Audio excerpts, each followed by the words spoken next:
after a year and a half of debating all across the country and examining the electoral system that the Democratic Party has created, I would say on behalf of Senator Turner, myself, members of the Unity Reform Commission, we're proud to explain what we learned and what we came up with and all the recommendations. It was not easy work, but it's important that we're here today right before the New York State Democratic Party convention, because throughout the work of the Unity Reform Commission, one state kept getting identified as a problem maker.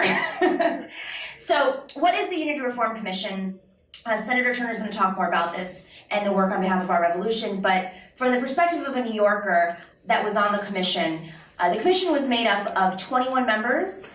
The majority were members from Secretary Clinton's, her appointees, and we had 7 Sanders, 8 including the deputy chairman, Larry Cohen, and Chairman Perez had 3, exactly. And we toured the country deliberating 3 different areas of reform, but I specifically want to touch on what happened in New York with the primary reform, but we also touched on caucus reform, party reform, and superdelegates, forays, I should say. So before we get to New York, I am very proud to introduce our esteemed panel. We have President of our revolution, Senator Nina Turner. Woo! Very grateful that you have come. I don't know if you guys know how hard Senator Turner works, but she is in like 7 cities a week, talking different groups like ours in this room, the Our Revolution affiliates, NYPAN, exciting activists, talking about reform, doing the hard work, and supporting our candidates. So we're very grateful to have you. And then we have our dear brother, who's examining the legal notes as he sits there, the lawyer, George Albro, who is one of the co-chairs and founders of NYPAN. Yeah. We know very, very well. I'm going to start with Senator Turner and ask you to explain to us what is the significance of the Unity Reform Commission and what is our revolution doing to promote the work that the URC, that's what we call it, the URC, has done. Well, thank you, Nomi, and it is a pleasure to be here with you all, especially NYPAN. I just thank you. I know you were born from the revolution, like our revolution, and we're in this together. And as all of you know, and it's definitely worth repeating, that the Unity Reform Commission was born from an agreement between the Sanders and Clinton campaigns. And each of them, as Nomi laid out, had the opportunity to appoint folks. There were 21 of us, and total, and 8, the Bernie 8, as we were affectionately called. And really what the Unity Reform Commission is, it really is a recognition that something was wrong in 2016. I mean, that's what the agreement was. And a lot of what we, the Bernie 8, and we were able to build consensus. And as all of us know, if you've ever been in a group and you're trying to build consensus, that means that you get some of what you want and the other person or persons get a little what they want. It doesn't mean that you got 100%. So we did build consensus. And as Nomi laid out, it was caucuses and primaries, superdelegates, and the Transform the Party portion of it. The superdelegate portion, well, let me go back to the Unity Reform, because it's important that when progressives tell this story, that even the creation of that commission was an admission that something was wrong. So let's not forget that. And the fact that the word unity comes before reform boggles my mind, because I believe that you get unity with the reform. And I think that's the way we as progressives should tell this story, and that is important, because people were aggrieved in 2016, and it was not a figment of the progressives' imagination what went on. But the Unity Reform Commission came together, and we met almost a year, and we did travel all over this country, listening to what people had to say, and also internally, the 21 of us trying to come to some consensus. I was on the superdelegate subcommittee within the Unity Reform Commission. For us, the fix, or let me say the solution, because saying the word fix might not be the right word, but the solution was already baked in. And that was the only part of the commission where it was baked in, where there was an agreement up front between the two camps about the superdelegates, saying that 60% would go away. So even though the Bernie 8 made it very clear that if we ruled the world, if it was up to us, we would have done away with all superdelegates, the 60% was already there. So in many ways, the committee, with the superdelegates committee, we had to go with what was already there, but the Bernie 8 did make it known that we wanted all of the superdelegates gone. It is so important that for the Democratic Party to win over voters, both people who lean hardcore Democrats, but mainly folks who are independent voters, but they lean Democrat and they want to be a part, that we show by our actions that we are inclusive. And that starts right here, you know, in New York in many ways, because as Nomi said, the example that came up time and time again was about New York, and how is it that a state that is controlled by Democrats would have the worst voting rules in the country.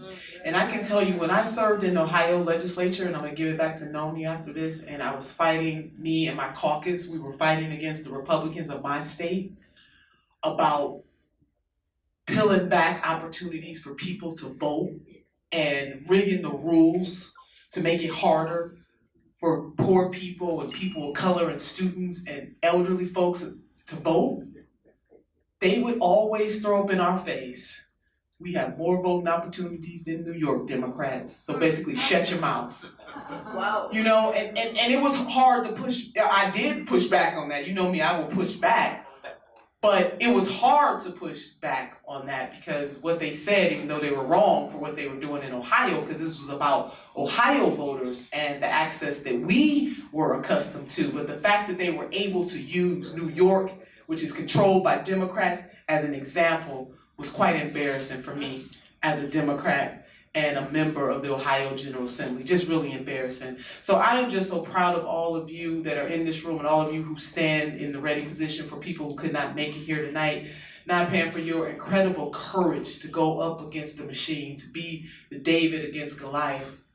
That really takes a lot, and I don't know how many people tell you this because I know it's hard to come up the rough side of the mountain and be the one that's fighting against well-moneyed interests, very powerful interests who just want to crush our movement and us.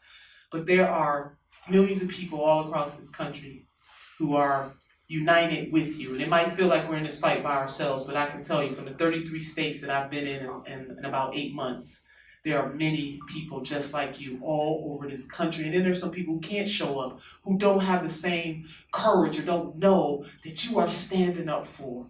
And so I just want to salute you for all that you do, and I want you to know, and other groups like you, that you really are the wind beneath our movement's wings, and you are the wind beneath my wings, and you give me the courage and the fight that I have. You fill my tank so that when I go to the next state or talk to the next set of candidates, I can use my voice to continue to lift, which I will always do. And we are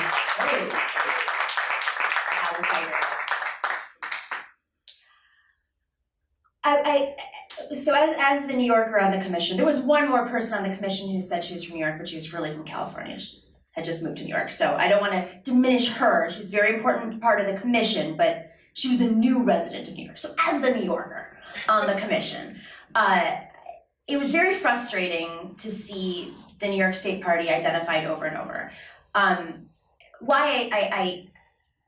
One of the things that I like to reiterate is that this is not a just progressive issue. This was a commission that was overwhelmingly establishment, or whatever you want to call it, made up of Secretary Clinton's appointees and Tom Perez's appointees. And we all agreed that the problems plaguing this party are well overdue for a fix.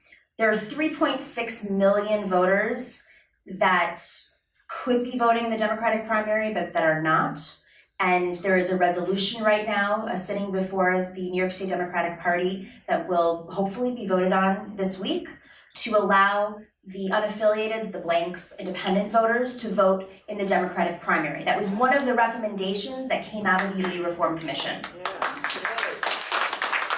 Clap when it's passed.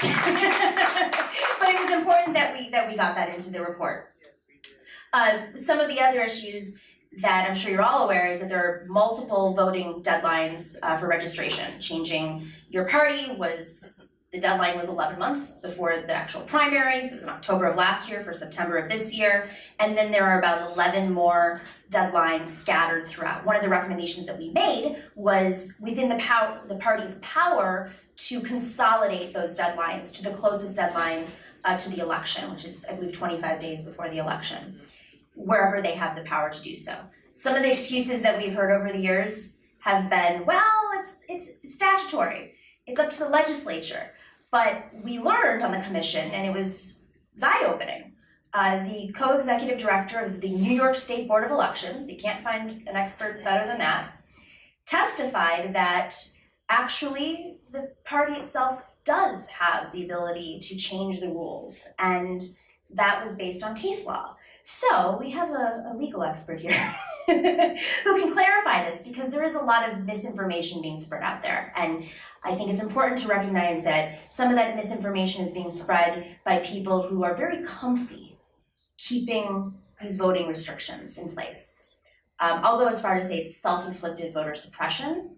And in a state like New York, that is supposed to be 2-to-1 Democratic and could be 4-to-1 Democratic if we allowed more people to vote, we should be fighting Trump and the Republican voter suppression, and we should be leading, and we are not.